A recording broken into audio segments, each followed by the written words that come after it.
Assalamualaikum warahmatullahi wabarakatuh. Perkenalkan, kami dari kelompok 2 akan mempresentasikan model-model penyuluhan dari ahli yaitu Kelsey dan Herne. Kelompok 2 terdiri dari anggota Fahri Pangestu, Erika Asa, Triwahyu Utomo, Ari Rohmah, Talita Lutifah, Wahyu Rahmadias, dan saya Siti Kamelia. Materi yang pertama yaitu pengertian dari program penyuluhan menurut Kelsey dan Herne. Menurut Kelsey dan Herne, program penyuluhan merupakan pernyataan tertulis tentang situasi, tujuan, masalah, dan solusi yang dibuat dengan prinsip-prinsip berdasarkan analisis fakta dalam situasi tertentu, seleksi masalah berdasarkan kebutuhan, menetapkan tujuan dan solusi, ada kepastian dengan fleksibilitas, ada keseimbangan dengan penekanan, mengandung rencana kerja yang pasti, merupakan proses yang berkelanjutan, proses belajar, proses koordinasi, dan memungkinkan untuk mengevaluasi hasil. Oleh karena itu, perumusan program penyuluhan perlu mempertimbangkan hal-hal tersebut agar dalam pelaksanaannya dapat memberikan kontribusi positif bagi pembangunan masyarakat secara luas dan berkelanjutan. Ada 7 tahapan menurut Kelsey dan Herne dalam perumusan program. Yang pertama, analisis keadaan. Kedua, pengorganisasian perencanaan. Ketiga, proses perumusan program. Keempat, penetapan program yang terencana. Kelima, perencanaan kegiatan. Keenam, pelaksanaan kegiatan yang direncanakan. Dan yang ketujuh, usulan penyempurnaan. Selanjutnya, menurut Kelsey dan Herne 1955, bekerja bersama masyarakat untuk membantu mereka agar dapat meningkatkan harkat martabatnya sebagai manusia. Yang pertama, penyuluh bekerja bersama masyarakat. Bukan penentu atau pemaksa, melainkan mampu menciptakan suasana dialogis, menumbuhkan partisipasi masyarakat. Yang kedua, penyuluh tidak menciptakan ketergantungan, tetapi mendorong terciptanya kreativitas dan kemandirian masyarakat. Yang terakhir, ada penyuluh meningkatkan harkat dan martabat. Selanjutnya ada prinsip-prinsip model penyuluhan. Yang pertama, berdasarkan analisis fakta dalam situasi tertentu. Yang kedua, seleksi masalah berdasarkan kebutuhan. Yang ketiga, menetapkan tujuan dan solusi. Yang keempat, ada kepastian dengan fleksibilitas. Yang kelima, ada keseimbangan dengan penekanan. Yang keenam, mengandung rencana kerja yang pasti. Yang ketujuh, merupakan proses yang berkelanjutan.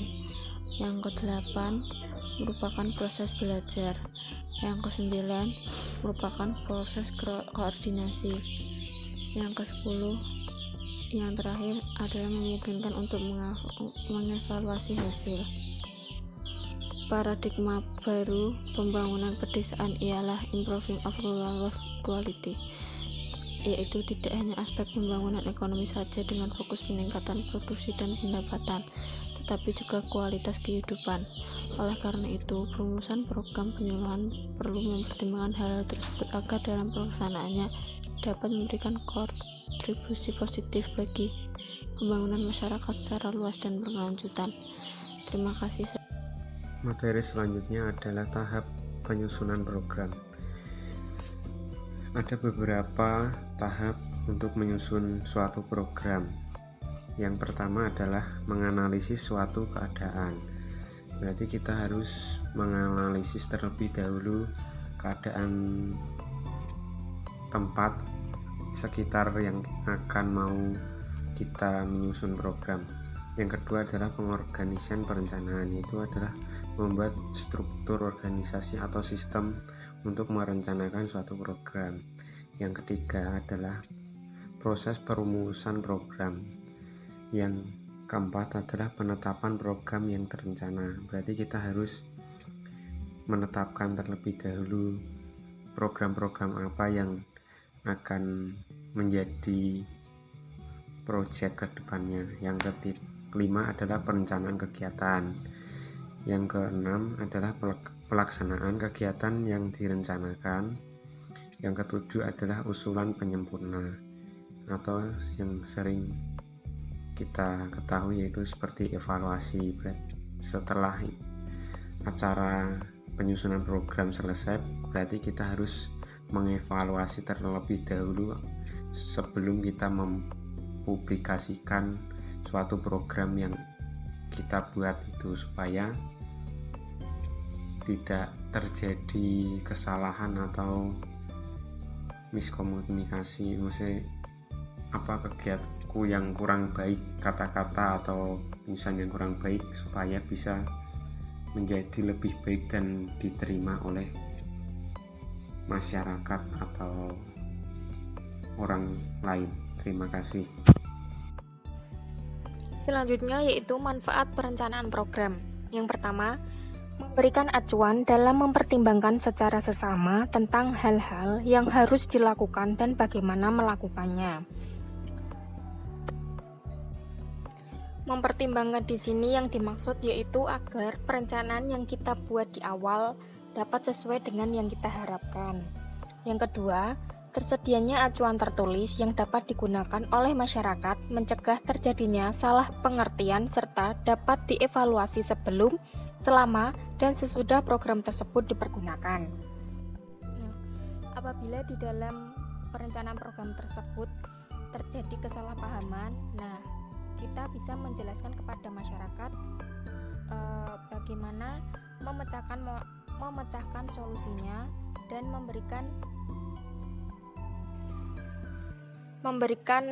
pengertian kepada masyarakat tentang perencanaan ini kedepannya adalah dapat memberikan manfaat yang baik untuk seluruh warga masyarakat.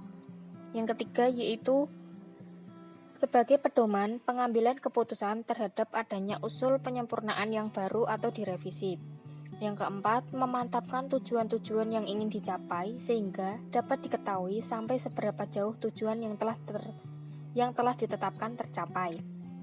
Yang kelima, mencegah kesalahartian tentang tujuan akhir dan mengembangkan kebutuhan-kebutuhan yang dirasakan maupun yang tidak dirasakan. Yang keenam, menjamin kontinuitas program sampai tercapai tujuan. Di sini perencanaan program sangat dibutuhkan, yaitu untuk mempertahankan bagaimana program tersebut dapat bisa berlanjut dan memberikan manfaat bagi warga masyarakat. Yang ketujuh, menghindarkan adanya pemborosan sumber daya dalam pelaksanaan program. Jadi dibuat seefisien mungkin untuk memberikan pemberdayaan kepada masyarakat agar tidak menjadi beban bagi warga masyarakat. Yang kedelapan yaitu menjamin kelayakan kegiatan yang dilakukan di dalam masyarakat maupun yang dilakukan sendiri oleh masyarakat setempat. Baik, terima kasih atas perhatian dari teman-teman. Mungkin apabila terdapat tutur kata yang salah dalam penyampaian materi dari kelompok kami, mohon dimaafkan. Terima kasih. Wassalamualaikum warahmatullahi wabarakatuh.